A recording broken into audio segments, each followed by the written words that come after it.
سامعین، سیرت النبی کے اس پروگرام میں اب ذکر ہو رہا ہے مسئلہ کشاکش۔ ہجرت کے بعد مسلمانوں کے خلاف قریش کی فتنہ خیزیاں اور عبداللہ بن ابی سے نامہ پیام پچھلے پروگرام میں ہم بتا چکے ہیں کہ کفار مکہ نے مسلمانوں پر کیسے کیسے ظلم و ستم کے پہاڑ توڑے تھے، اور جب مسلمانوں نے ہجرت شروع کی تو ان کے خلاف کیسی کیسی کارروائیاں کی تھیں جن کی بنا پر وہ مستحق ہو چکے تھے، اور ان کے اموال ضبط کر لی جائیں اور ان پر بزن بول دیا جائے، مگر اب بھی ان کی حماقت کا سلسلہ بند نہ ہوا اور وہ اپنی ستم رانائیوں سے باز نہ آئے، بلکہ یہ دیکھ کر ان کا جوش و غضب اور بھڑک اٹھا کہ مسلمان ان کی گرفت سے چھوٹ نکلے ہیں اور انہیں مدینے میں ایک پرامن جائے قرار مل گئی ہے۔ چنانچہ انہوں نے عبداللہ بن ابی کو، جو ابھی تک کھلم کھلا مشرک تھا، اس کی حیثیت کی بنا پر ایک دھمکی آمیز خط لکھا کہ وہ انصار کا سردار ہے، کیونکہ انصار اور اس کی سربراہی پر متفق ہو چکے تھے، اور اگر اسی دوران رسول اللہ صلی اللہ علیہ وسلم کی تشریف آوری نہ ہوتی تو اس کو بادشاہ بھی بنا لیے جاتے۔ مشرکین نے اس خط میں عبداللہ بن ابی اور اس کے مشرک رفقا کو مخاطب کرتے ہوئے دو ٹوک لفظوں میں لکھا تھا: آپ لوگوں نے ہمارے آدمی کو پناہ دے رکھی ہے، اس لیے ہم اللہ کی قسم کھا کر کہتے ہیں کہ یا تو آپ اس سے لڑائی کیجئے یا اسے نکال دیجئے، یا پھر ہم اپنی پوری جمعیت کے ساتھ آپ لوگوں پر یورش کر کے آپ کے سارے مردان جنگی کو قتل کر دیں گے اور آپ کی عورتوں کی حرمت پامال کر ڈالیں گے۔ اس خط کے پہنچتے ہی عبداللہ بن ابی مکے کے اپنے ان مشرک بھائیوں کے حکم کی تعمیل کے لیے اٹھ پڑا، اس لیے کہ وہ پہلے ہی سے نبی اکرم صلی اللہ علیہ وسلم کے خلاف رنج و کینہ لیے بیٹھا تھا، کیونکہ اس کے ذہن میں یہ بات بیٹھی ہوئی تھی کہ آپ صلی اللہ علیہ وسلم ہی نے اس کی بادشاہت جو ہے وہ چھینی ہے۔ چنانچہ جب یہ خط عبداللہ بن ابی اور اس کے بت پرست رفقا کو موصول ہوا تو وہ رسول اللہ صلی اللہ علیہ وسلم سے جنگ کے لیے جمع ہو گئے۔ جب نبی اکرم صلی اللہ علیہ وسلم کو ان کی خبر ہوئی تو آپ صلی اللہ علیہ وسلم ان کے پاس تشریف لے گئے اور فرمایا: قریش کی دھمکی تم لوگوں پر بہت گہرا اثر کر گئی ہے، تم خود اپنے آپ کو جتنا نقصان پہنچا دینا چاہتے ہو، قریش اس سے زیادہ تم کو نقصان نہیں پہنچا سکتے، تم اپنے بیٹوں اور بھائیوں سے خود ہی لڑنا چاہتے ہو۔ نبی اکرم صلی اللہ علیہ وسلم کی یہ بات سن کر لوگ بکھر گئے۔ اس وقت تو عبداللہ بن ابی جنگ کے ارادے سے باز آ گیا،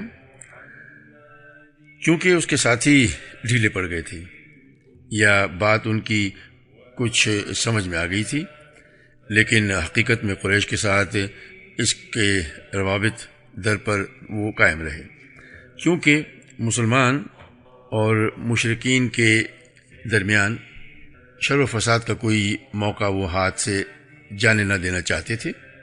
پھر اس نے اپنے ساتھ یہود کو بھی ساتھ رکھا تھا تاکہ اس معاہدے میں ان سے بھی کوئی مدد حاصل کر لے، لیکن وہ تو نبی اکرم صلی اللہ علیہ وسلم کی حکمت تھی جو رہ رہ کر شر و فساد کی بھڑکنے والی آگ بجھا دیا کرتی تھی۔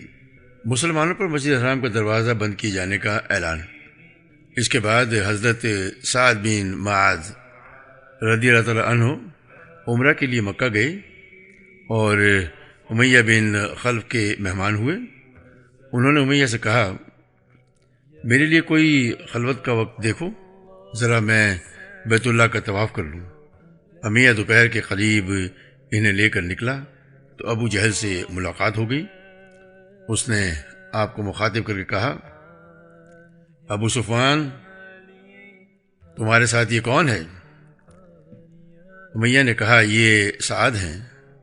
ابو جہل نے کہا سعد کو مخاطب کر کے کہا اچھا، میں دیکھ رہا ہوں کہ تم بڑے امن و اطمینان سے طواف کر رہے ہو، حالانکہ تم لوگوں نے بے دینوں کو پناہ دے رکھی ہے اور یہ زعم رکھتے ہو کہ ان کی نصرت و اعانت بھی کرو گے۔ سنو، اللہ کی قسم، اگر تم ابو صفوان کے ساتھ نہ ہوتے تو اپنے گھر سلامت پلٹ کر نہ جا سکتے تھے۔ اس پر حضرت سعد رضی اللہ تعالیٰ عنہ نے بلند آواز میں کہا سن، اللہ کی قسم، اگر تو نے مجھ کو اس سے روکا تو میں تجھے ایسی چیز سے روک دوں گا جو تجھ پر اس سے بھی زیادہ گراں ہوگی، یعنی اہل مدینہ کے پاس سے گزرنے والا تیرا تجارتی راستہ۔ مہاجرین کو قریش کی دھمکی۔ پھر قریش نے مسلمانوں کو کہلا بھیجا تم مغرور نہ ہونا کہ مکہ سے صاف بچ کر نکل آئے، ہم یثرب ہی پہنچ کر تمہارا ستیہ ناش کر دیتے ہیں۔ اور یہ محض دھمکی نہ تھی، بلکہ رسول اللہ صلی اللہ علیہ وسلم کو اتنے موقع طریقے پر قریش کے چالوں اور برے ارادوں کا علم ہو گیا تھا کہ آپ یا تو جاگ کر رات گزارتے تھے یا صحابہ اکرام کے پہرے پر سوتے تھے۔ چنانچہ صحیح بخاری و مسلم میں حضرت عائشہ رضی اللہ تعالیٰ عنہا سے مروی ہے کہ مدینہ آنے کے بعد ایک رات رسول اللہ صلی اللہ علیہ وسلم جاگ رہے تھے کہ فرمایا کاش آج میرے صحابہ میں سے کوئی صالح آدمی میرے یہاں پہرا دیتا۔ ابھی ہم اسی حالت میں تھے کہ ہمیں ہتھیار کی جھنکار سنائی پڑی۔ آپ صلی اللہ علیہ وسلم نے فرمایا کون ہے؟ جواب آیا سعد بن ابی وقاص۔ فرمایا کیسے آنا ہوا؟ بولے میرے دل میں آپ صلی اللہ علیہ وسلم کے متعلق خطرے کا اندیشہ ہوا تو آپ صلی اللہ علیہ وسلم کے یہاں پہرا دینے آ گیا۔ اس پر رسول اللہ صلی اللہ علیہ وسلم نے انہیں دعا دی، پھر سو گئے۔ یہ بھی یاد رہے کہ پہرے کا یہ انتظام بعض راتوں کے ساتھ مخصوص نہ تھا، بلکہ مسلسل اور دائمی تھا۔ چنانچہ حضرت عائشہ رضی اللہ تعالیٰ عنہا ہی سے مروی ہے کہ رات کو رسول اللہ صلی اللہ علیہ وسلم کے لیے پہرا دیا جاتا تھا، یہاں تک کہ یہ آیت نازل ہوئی۔ آیات کا ترجمہ ہے اللہ آپ کو لوگوں سے محفوظ رکھے گا۔ تب رسول اللہ صلی اللہ علیہ وسلم نے قبے سے سر نکالا اور فرمایا لوگو واپس جاؤ، اللہ عز و جل نے مجھے محفوظ کر دیا ہے۔ پھر یہ خطرہ صرف رسول اللہ صلی اللہ علیہ وسلم کی ذات تک محدود نہ تھا، بلکہ سارے ہی مسلمانوں کو لاحق تھا۔ چنانچہ حضرت ابی بن کعب رضی اللہ تعالیٰ عنہ سے مروی ہے کہ جب رسول اللہ صلی اللہ علیہ وسلم اور آپ کے رفقا مدینہ تشریف لائے اور انصار نے انہیں اپنے یہاں پناہ دی تو سارا عرب ان کے خلاف متحد ہو گیا۔ چنانچہ یہ لوگ نہ ہتھیار کے بغیر رات گزارتے تھے اور نہ ہتھیار کے بغیر صبح کرتے تھے۔ جنگ کی اجازت۔ ان پر خطرہ حالات میں جو مدینہ میں مسلمانوں کی وجود کے لیے چیلنج ہے بنے ہوئے تھے اور جن سے عیاں تھا کہ قریش کسی طرح ہوش کے ناخن لینے اور اپنے تمرد سے باز آنے کے لیے تیار نہیں، اللہ تعالیٰ نے مسلمانوں کو جنگ کی آزادی فرمائی، لیکن اسے فرض قرار نہیں دیا۔ اس موقع پر اللہ تعالیٰ کا جو ارشاد نازل ہوا وہ یہ تھا۔ سورہ نمبر 22 کی آیت نمبر 39 کا یہ ترجمہ ہے جن لوگوں سے جنگ کی جا رہی ہے انہیں بھی جنگ کی اجازت دی گئی کیونکہ وہ مظلوم ہیں اور یقیناً اللہ ان کی مدد پر قادر ہے۔ پھر اس آیات کے ضمن میں مزید چند آیتیں نازل ہوئیں جن میں بتایا گیا کہ اجازت محض جنگ برائے جنگ کے لیے طور پر نہیں ہے، بلکہ اس سے مقصود باطل کے خاتمے اور اللہ کے شعائر کا قیام ہے۔ چنانچہ آگے چل کر ارشاد ہوا ہے، آیات کا ترجمہ ہے، جنہیں اگر ہم زمین میں اقتدار سونپ دیں تو وہ نماز قائم کریں گے، زکوٰۃ ادا کریں گے، بھلائی کا حکم دیں گے اور برائی سے روکیں گے۔ صحیح بات جسے قبول کرنے کے سوا چارہ کار نہیں یہی ہے کہ یہ اجازت ہجرت کے بعد مدینے میں نازل ہوئی تھی، مکے میں نازل نہیں ہوئی تھی۔ البتہ وقت نزول کا قطعی تعین جو ہے وہ مشکل ہے۔ قتال کی یہ اجازت پہلے قریش تک محدود تھی، پھر حالات بدلنے کے ساتھ اس میں بھی تبدیلی آئی، چنانچہ آگے چل کر یہ اجازت وجوب سے بدل گئی اور قریش سے متجاوز ہو کر غیر قریش کو بھی شامل ہوگی۔ مناسب ہوگا کہ واقعات کے ذکر سے پہلے اس کے مختلف مراحل جو ہیں اس کا مختصر جو ہے وہ ذکر کر دیا جائے۔ نمبر 1، پہلا مرحلہ، قریش کو برسر جنگ شمار کیا گیا کیونکہ انہوں نے ظلم کا آغاز کیا تھا، لہذا مسلمانوں کو حق پہنچتا تھا کہ ان سے لڑیں اور ان کے اموال ضبط کریں، لیکن دوسرے مشرکین عرب کے ساتھ یہ بات درست نہ تھی۔ نمبر 2، غیر قریش میں سے دو فریق جس نے قریش کا ساتھ دیا اور ان سے اتحاد کیا، یا جس نے بذات خود مسلمانوں پر ظلم و تعدی کی، ان سے جنگ کرنا۔ نمبر 3، جن یہود کے ساتھ رسول اللہ صلی اللہ علیہ وسلم کا عہد و پیمان تھا مگر انہوں نے خیانت کی اور مشرکین کا ساتھ دیا، ایسے یہود کے عہد و پیمان کو ان کے منہ پر دے مارنا اور ان سے جنگ کرنا۔ نمبر 4، اہل کتاب مثلاً نصارہ میں سے جنہوں نے مسلمانوں کے ساتھ عداوت کا آغاز کیا اور مد مقابل آئے، ان سے جنگ کرنا یہاں تک کہ وہ چھوٹے بن کر اپنے ہاتھ سے جزیہ ادا کریں، یعنی وہ چھوٹے بن کر رہیں اور اپنے ہاتھ سے جزیہ ادا کریں۔ نمبر 5، جو اسلام میں داخل ہو جائے اس سے ہاتھ روک لینا، خواہ وہ مشرک رہا ہو یا یہودی یا نصرانی یا کچھ اور۔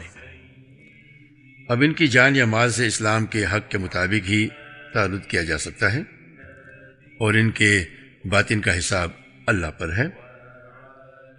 جنگ کی اجازت تو نازل ہو گئی، لیکن جن حالات میں نازل ہوئی وہ چونکہ محض قریش کی قوت اور تمرد کا نتیجہ تھے، اس لیے حکمت کا تقاضا یہ تھا کہ مسلمان اپنے تسلط کا دائرہ قریش کی اس تجارتی شاہراہ تک پھیلا دیں جو مکے سے شام تک آتی جاتی ہے۔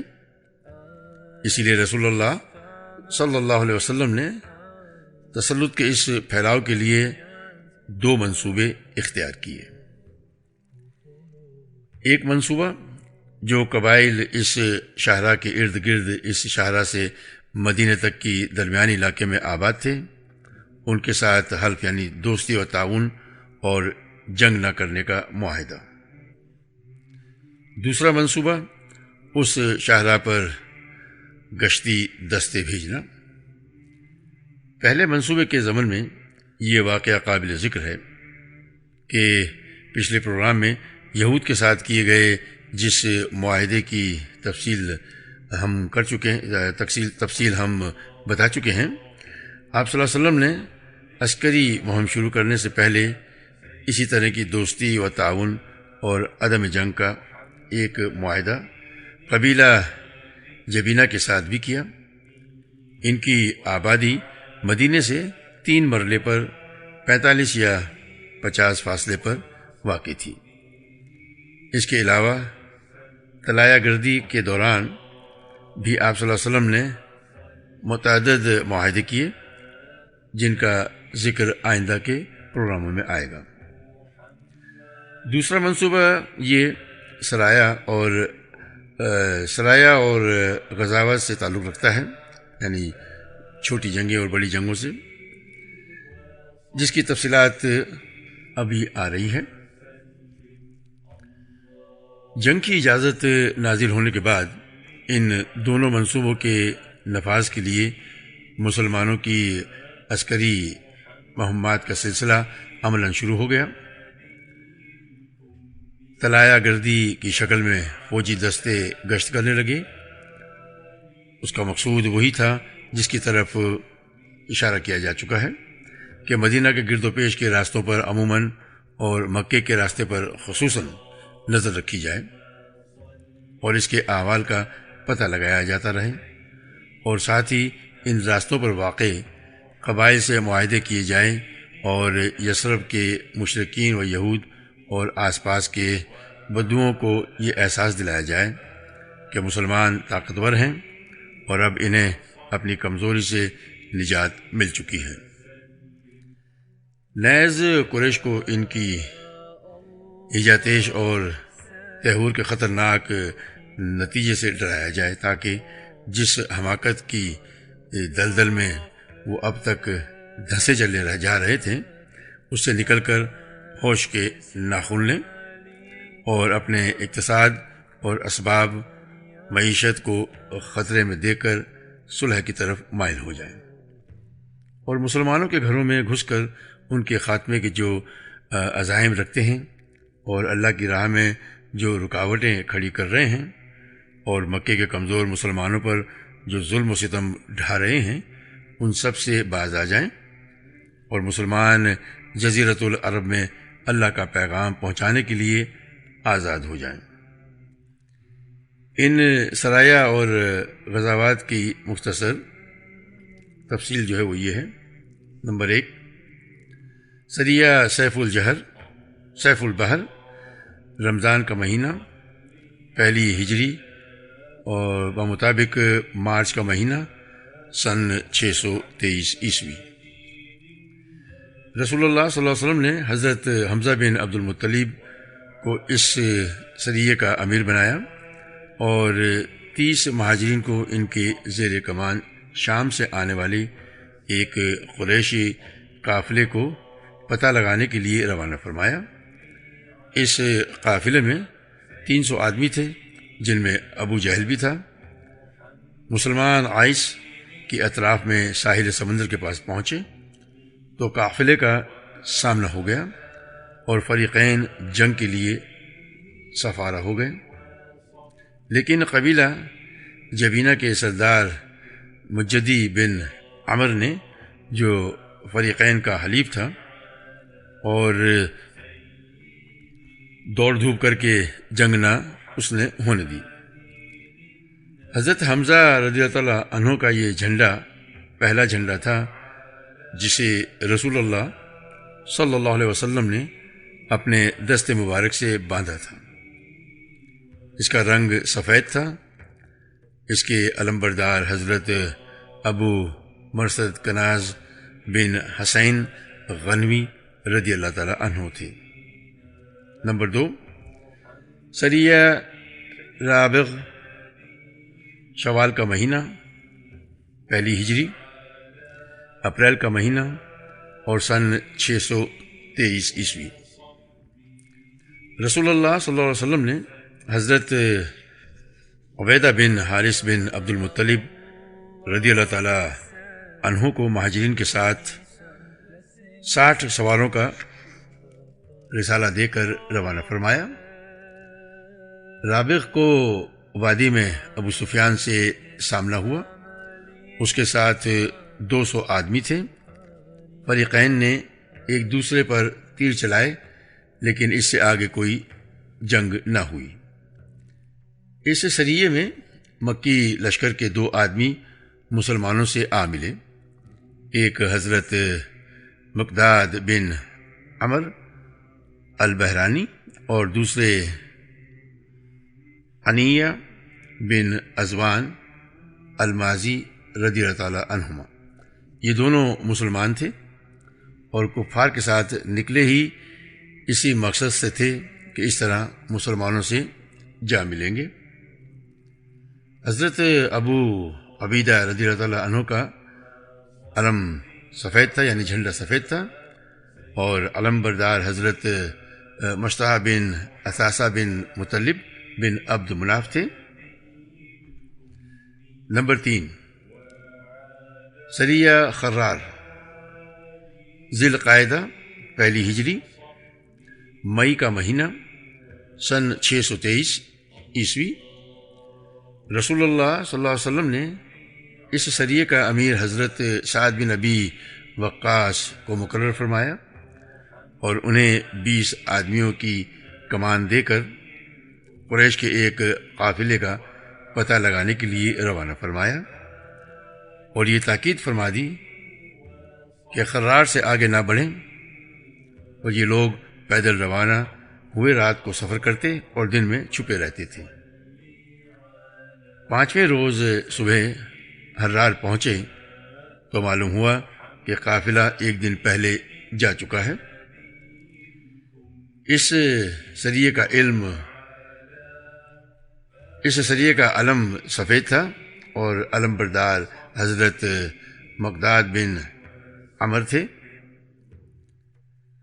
نمبر 4، غزوہ ابوا یا ودان، سفر کا مہینہ، 2 ہجری، اگست 623 عیسوی۔ اس مہم میں 70 مہاجرین کے ہمراہ اور رسول اللہ صلی اللہ علیہ وسلم بنفس النفیس تشریف لے گئے تھے، اور مدینہ میں حضرت سعد بن عبادہ رضی اللہ تعالیٰ عنہ کو اپنا قائم مقام مقرر فرمایا تھا۔ مہم کا مقصد صرف قریش کے ایک قافلے کی راہ روکنا تھا۔ آپ ودان تک پہنچے لیکن کوئی معاملہ پیش نہ آیا۔ اسی غزوے میں آپ صلی اللہ علیہ وسلم نے بنو دمرہ کے سردار عمر بن مخشیل دمری سے حلیفانہ معاہدہ کیا۔ معاہدے کی جو عبارت تھی وہ یہ تھی: یہ بنو دمرہ کے لیے محمد رسول اللہ علیہ وسلم کی تحریر ہے، یہ لوگ اپنی جان و مال کے بارے میں مامون رہیں، اور جوان پر یورش کرے گا، اور جو ان پر یورش کرے گا اس کے خلاف ان کی مدد کی جائے گی، الا کہ یہ خود اللہ کے دین کے خلاف جنگ کریں۔ یہ معاہدہ اس وقت تک کے لیے ہے جب تک سمندر ان کو تر کرے، یعنی ہمیشہ کے لیے ہے، اور جب نبی اکرم صلی اللہ علیہ وسلم اپنی مدد کے لیے انہیں آواز دیں گے تو انہیں آنا ہوگا۔ یہ پہلی فوجی مہم تھی جس میں رسول اللہ صلی اللہ علیہ وسلم بذات خود تشریف لے گئے تھے اور 15 دن مدینے سے باہر گزار کر واپس آئے۔ اس مہم کے پرچم کا رنگ سفید تھا اور حضرت حمزہ رضی اللہ تعالیٰ عنہ علم بردار تھے۔ نمبر 5، غزوہ بوات، ربیع الاول کا مہینہ، ہجری کا 2 سال، ستمبر کا مہینہ، اور سن 623 عیسوی۔ اس مہم میں رسول اللہ صلی اللہ علیہ وسلم 200 صحابہ کو ہمراہ لے کر روانہ ہوئے۔ مقصود قریش کا ایک قافلہ تھا جس میں امیہ بن خلف سمیت قریش کے 100 آدمی اور 2500 اونٹ تھے۔ آپ صلی اللہ علیہ وسلم رضوہ کے اطراف میں مقام بوات تک تشریف لے گئے لیکن کوئی معاملہ پیش نہ آیا۔ اس غزوے کے دوران حضرت سعد بن معاذ رضی اللہ تعالیٰ عنہ کو مدینے کا امیر بنایا گیا تھا۔ پرچم سفید تھا۔ علم بردار حضرت سعد بن ابی وقاص رضی اللہ تعالیٰ عنہ تھے۔ نمبر 6، غزوہ صفوان، ربیع الاول کا مہینہ، ہجری کا 2 سال، ستمبر 623 عیسوی۔ اس غزوے کی وجہ یہ تھی کہ قرظ بن جابر فہری نے مشرکین کی ایک مختصر سی فوج کے ساتھ مدینے کی چراگاہ پر چھاپا مارا اور کچھ مویشی لوٹ کر لے گئے۔ رسول اللہ صلی اللہ علیہ وسلم نے 70 صحابہ کے ہمراہ اس کا تعاقب کیا اور بدر کے اطراف میں واقع وادی صفوان تک تشریف لے گئے۔ قرظ اور اس کے ساتھیوں کو نہ پا سکے اور کسی ٹکراؤ کے بغیر واپس آ گئے۔ اس غزوہ کو بعض لوگ غزوہ بدر اولیٰ بھی کہتے ہیں۔ اس غزوے کے دوران مدینے کی عمارت جو ہے وہ زید بن حارثہ کو سونپی گئی تھی۔ علم سفید تھا اور علم بردار حضرت علی رضی اللہ تعالی عنہ تھے۔ نمبر 7، غزوہ ذی العشیرہ، جمادی الاول کا مہینہ یا جمادی الاخری،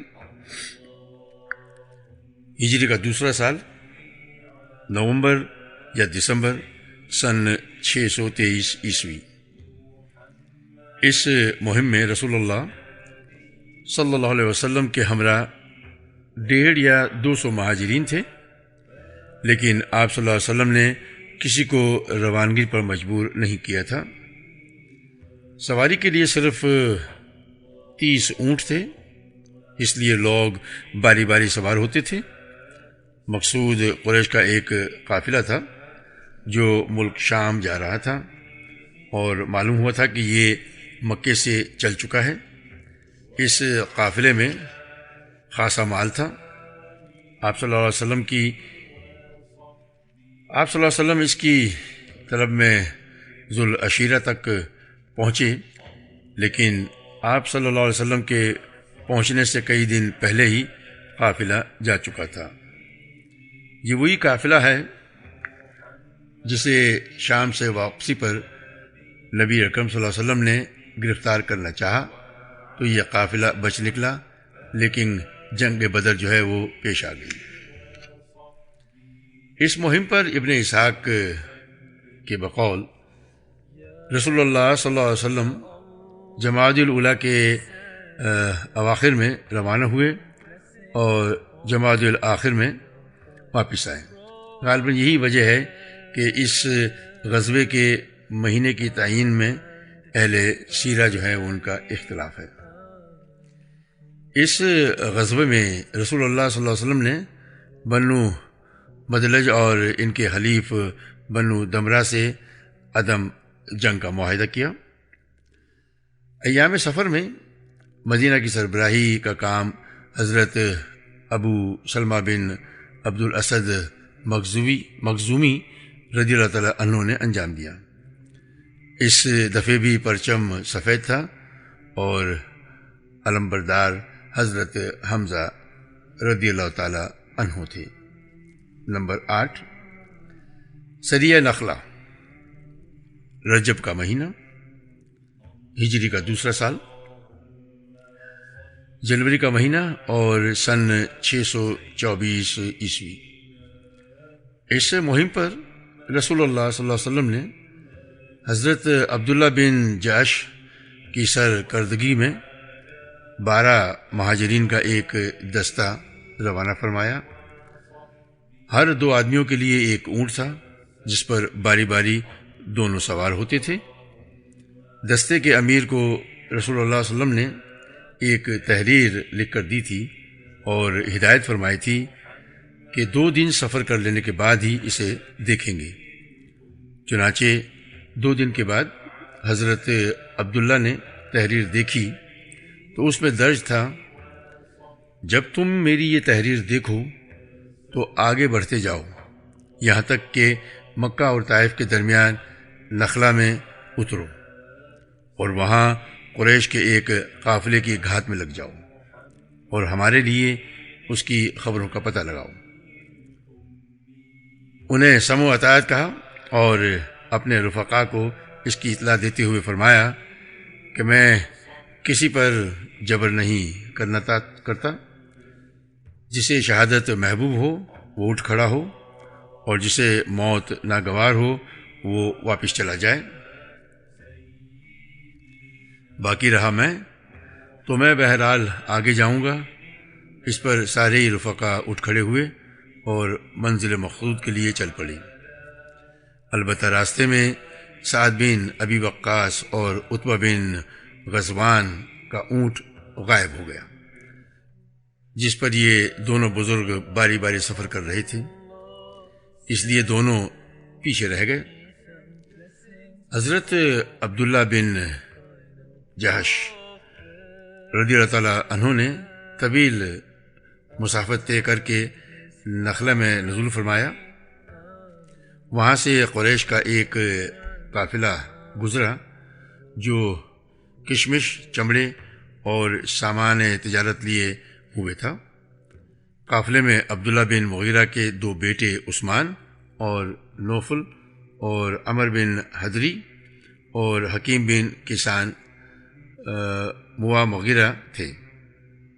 مسلمانوں نے باہم مشورہ کیا کہ آخر کیا کریں؟ آج حرام مہینے یعنی رجب کا آخری دن ہے۔ اگر ہم لڑائی کرتے ہیں اس مہینے کی بے حرمتی ہوتی ہے، اور رات بھر رک جاتے ہیں تو یہ لوگ حدود حرم میں داخل ہو جائیں گے۔ اس کے بعد سبھی کی یہی رائے ہوئی کہ حملہ کر دینا چاہیے۔ چنانچہ ایک شخص نے عمر بن حضرمی کو تیر مارا اور اس کا کام تمام کر دیا۔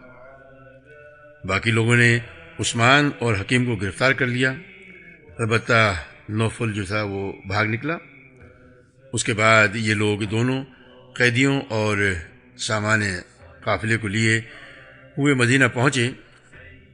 انہوں نے مال سمیت خمس بھی نکال لیا تھا، اور یہ اسلامی تاریخ کا پہلا خمس یعنی پہلا مقتول اور پہلے قیدی تھے۔ رسول اللہ صلی اللہ علیہ وسلم نے ان کی اس حرکت پر باز پرس کی اور فرمایا کہ میں نے تمہیں حرام مہینے میں جنگ کرنے کا حکم نہیں دیا تھا، اور سامان قافلہ اور قیدیوں کے سلسلے میں کسی بھی طرح کی تصرف سے ہاتھ روک لیا۔ ادھر اس حادثے سے مشرکین کو اس پروپیگنڈے کا موقع مل گیا کہ مسلمانوں نے اللہ کے حرام کیے ہوئے مہینے کو حلال کر لیا ہے۔ چنانچہ بڑی چمی گوئیاں اور شروع ہو گئیں، یہاں تک کہ اللہ تعالیٰ نے وحی کے ذریعے اس پروپیگنڈے کی کلی جو تھی وہ کھولی اور بتلایا کہ مشرکین جو کچھ کر رہے ہیں وہ مسلمانوں کی حرکت سے بدر جہاد سے زیادہ بڑا جرم ہے۔ آیات کا ترجمہ ہے، لوگ تم سے حرام مہینے میں قتال کے متعلق دریافت کرتے ہیں، کہہ دو اس میں جنگ کرنا بڑا گناہ ہے، اور اللہ کی راہ سے روکنا اور اللہ کے ساتھ کفر کرنا، مسجد حرام سے روکنا اور اس کے باشندوں کو وہاں سے نکالنا، یہ سب اللہ کے نزدیک اور زیادہ بڑا جرم ہے اور فتنہ قتل سے بڑھ کر ہے۔ اس وحی نے صراحت کر دی کہ لڑنے والے مسلمانوں کی سیرت کے بارے میں مشرکین نے جو شور برپا کر رکھا ہے اس کی کوئی گنجائش نہیں، کیونکہ قریش اسلام کے خلاف لڑائی میں مسلمانوں پر ظلم و ستم رانائی میں ساری ہی حرمتیں پامال کر چکے ہیں۔ کیا جب ہجرت کرنے والے مسلمانوں کا مال چھینا گیا اور پیغمبر کو قتل کرنے کا فیصلہ کیا گیا تو یہ واقعہ شہر حرام یعنی مکہ سے باہر کہیں اور کا تھا؟ پھر کیا وجہ ہے کہ اب ان حرمات کا تقدس اچانک پلٹ آیا اور ان کا چاک کرنا باعث ننگ و آر ہو گیا؟ یقیناً مشرکین نے پروپیگنڈے کا جو طوفان برپا کر رکھا ہے وہ کھلی ہوئی بے حیائی اور صریح بے شرمی پر مبنی ہے۔ اس کے بعد رسول اللہ صلی اللہ علیہ وسلم نے دونوں قیدیوں کو آزاد کر دیا اور مقتول کے اولیاء کو اس کا خون بہا ادا کیا۔ یہ ہیں جنگ بدر سے پہلے کے سریے اور غزوے۔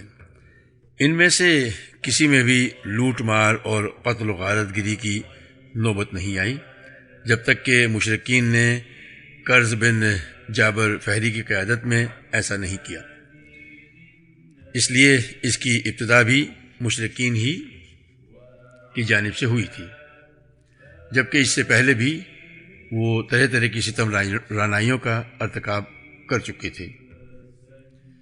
ادھر سریہ عبداللہ بن جہش کے واقعات کے بعد مشرکین کا خوف حقیقت بن گیا اور ان کے سامنے ایک واقعی خطرہ مجسم ہو کر آ گیا۔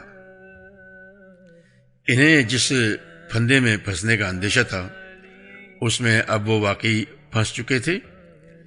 انہیں معلوم ہو گیا کہ مدینہ کی قیادت انتہائی بیدار مغز ہے اور ان کی ایک ایک تجارتی نقل و حرکت پر نظر رکھتی ہے۔ مسلمان چاہیں تو 300 میل کا راستہ طے کر کے ان کے علاقے کے اندر انہیں مار کاٹ سکتے ہیں، قید کر سکتے ہیں، مال لوٹ سکتے ہیں اور ان سب کے بعد صحیح سالم واپس بھی جا سکتے ہیں۔ مشرکین کی سمجھ میں آ گیا کہ ان کی شامی تجارت اب مستقل خطرے کی زد میں ہے، لیکن ان سب کے باوجود اپنی حماقت سے باز آنے اور جبینہ اور بنو دمرہ کی طرح صلح و صفائی کی راہ اختیار کرنے کی بجائے اپنے جذبہ غیظ و غضب اور جوش و بغض و عداوت میں کچھ اور آگے بڑھ گئے، اور ان کے صنادید و کابر انہوں نے اپنی اس دھمکی کو عملی جامہ پہنانے کا فیصلہ کر لیا کہ مسلمانوں کے گھروں میں گھس کر ان کا صفایا کر دیا جائے گا۔ چنانچہ یہی طیش تھا جو انہیں میدان بدر تک لے آیا۔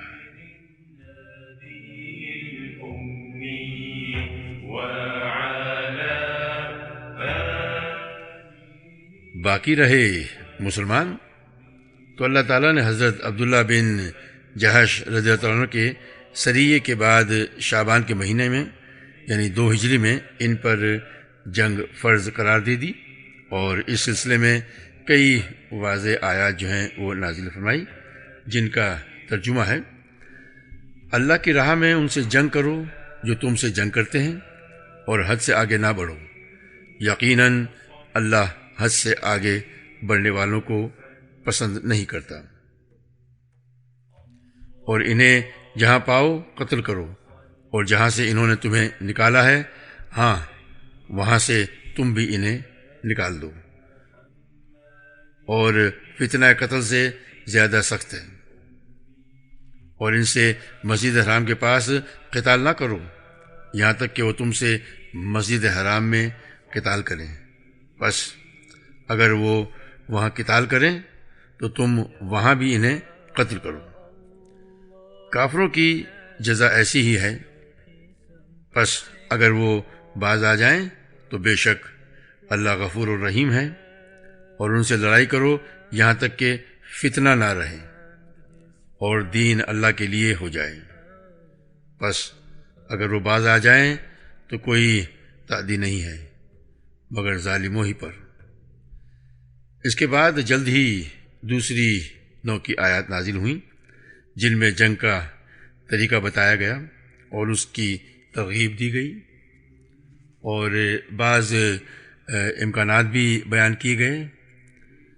چنانچہ ارشاد باری تعالیٰ ہے، آیات کا جو ترجمہ ہے وہ یہ ہے: پس جب تم لوگ کفر کرنے والوں سے ٹکراؤ تو گردنیں مارو یہاں تک کہ جب انہیں اچھی طرح کچل دو، جکڑ کر باندھ دو، اس کے بعد یا تو احسان کرو، فدیہ لو یہاں تک کہ لڑائی اپنے ہتھیار رکھ دے، یہ ہے تمہارا کام، اور اگر اللہ چاہتا تو خود ہی ان سے انتقام لے لیتا، لیکن وہ چاہتا ہے کہ تم میں سے بعض کو بعض کے ذریعے آزمائے، اور جو لوگ اللہ کی راہ میں قتل کیے جائیں اللہ ان کے اعمال کو ہرگز رائے گاہ نہ کرے گا، اللہ ان کی رہنمائی کرے گا اور ان کا حال درست کرے گا، اور ان کو جنت میں داخل کرے گا جس سے ان کو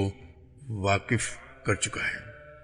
اے اہل ایمان، اگر تم نے اللہ کی مدد کی تو اللہ تمہاری مدد کرے گا اور تمہارے قدم ثابت رکھے گا۔ اس کے بعد اللہ تعالیٰ نے ان لوگوں کی مذمت فرمائی جن کے دل جنگ کا حکم سن کر کانپنے اور دھڑکنے لگے تھے۔ فرمایا، آیات کا ترجمہ ہے، تو جب کوئی محکم صورت نازل کی جاتی ہے اور اس میں قتال کا ذکر ہوتا ہے تو تم دیکھتے ہو کہ جن لوگوں کے دلوں میں بیماری ہے وہ تمہاری طرف اس طرح دیکھتے ہیں جیسے وہ شخص دیکھتا ہے جس پر موت کی غشی طاری ہو رہی ہو۔